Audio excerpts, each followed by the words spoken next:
തെക്കൻ ജപ്പാനിലെ പ്രധാന ദ്വീപായ ക്യൂഷുവിലെ കുമാമോട്ടോ പ്രവിശ്യയിൽ 7.1 തീവ്രതയിൽ രേഖപ്പെടുത്തിയ ശക്തമായ ഭൂചലനമുണ്ടായി.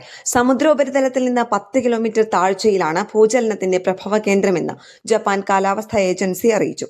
ഉയർന്ന തിരമാലകൾക്ക് സാധ്യതയുള്ളതിനാൽ അധികൃതർ സുനാമി മുന്നറിയിപ്പ് നൽകി. തീരദേശവാസികളോട് ഉയർന്ന പ്രദേശങ്ങളിലേക്ക് മാറാനും ഔദ്യോഗിക നിർദ്ദേശങ്ങൾ പാലിക്കാനും അഭ്യർത്ഥിച്ചു.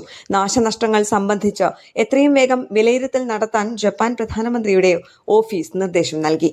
അടിയന്തര ദുരന്ത നിവാരണ പ്രവർത്തനങ്ങളിൽ വീഴ്ച വരുത്തരുതെന്നും സർക്കാർ നിർദ്ദേശിച്ചു.